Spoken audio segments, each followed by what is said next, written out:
Dumb phones and digital disconnecting devices are extremely cool, but they can also be a little bit out of our budget, or we just need one extra app for work that we can't let go of. Well, we can actually make a non-distracting device similar to a light phone in just 3 steps.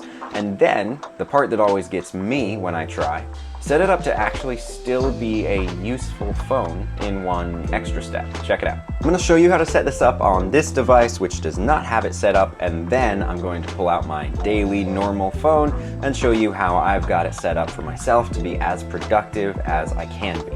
The first step here is the actual app we'll be using. We're going to install the Oasis launcher, which is this digital minimalist launcher that we can configure however we want. So I'm going to hit install. I'm going to hit open, and then I'm going to set it as my default launcher. So now Oasis is my home screen instead of the normal phone home screen, but there are 2 more steps. The first step here is to set up your home page. Swipe to the right, you're going to get all of the apps that are installed on your phone, and then we can select which ones we want to bring over to our home screen. So let's say I want a couple of tools like a calendar, add to home screen.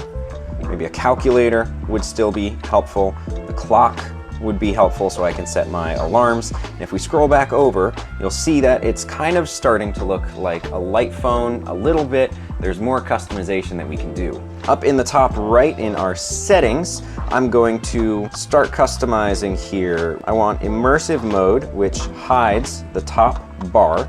And then down in the home screen button, this is where we really make it look like a light phone. So I am going to get rid of the Google widget, change the alignment here so they're in the center. Then when we go to the home page, you'll see them right down the middle, just like a light phone. You can also get rid of the clock, and then down here, the phone and camera buttons, you can actually change and customize exactly what these 2 do. I have mine to be messages and phone because I have a quick double tap button for the camera. Finally, step 3 is that we can add some resistance to opening apps and hide them all together. So let's say I find a distracting app like the radio, obviously so distracting, which makes me either do a math problem, wait 10 seconds, or see a message, custom message I've written to myself to open it, or I can just altogether hide it if I hit hide app. Now, the app isn't in my list, but I can still get to it from the settings in the app drawer and see my hidden apps. This single layer of resistance to opening an app can make us just think twice about, do we really need that app right now? Will it be a distraction? And you can more focus on your phone being used as a tool while keeping the apps that you actually need. So we've installed the launcher, we've set up our home screen to look like a light phone, and we've added some resistance to distracting apps or hidden them all together. Now, my problem up to this point with every other launcher has been that in this long list of apps, I get lost completely. Apps that I actually use or need or just make my life easier, I don't go and find. So where I find Oasis so useful while still keeping my phone a minimalist phone is that now I can add folders just like you have on a regular home screen. We can group apps together. And I'm gonna actually swap this out now for my daily phone. And to the right here, these are the folders I'm talking about.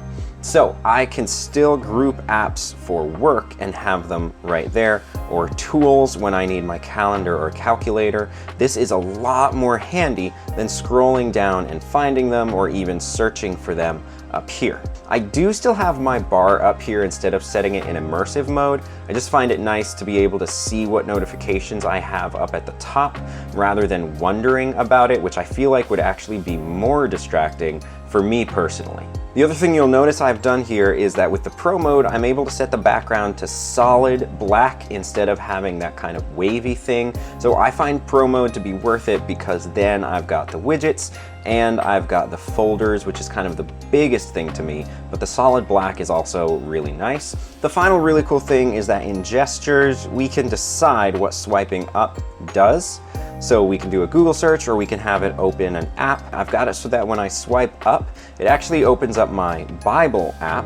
And then typically what I like to do with Samsung is I like to turn on color correction so that everything is actually in black and white as well. So even if I come over and open up Facebook, it seems not that interesting because it's monochrome, which is a little more reminiscent of the Highbreak Pro.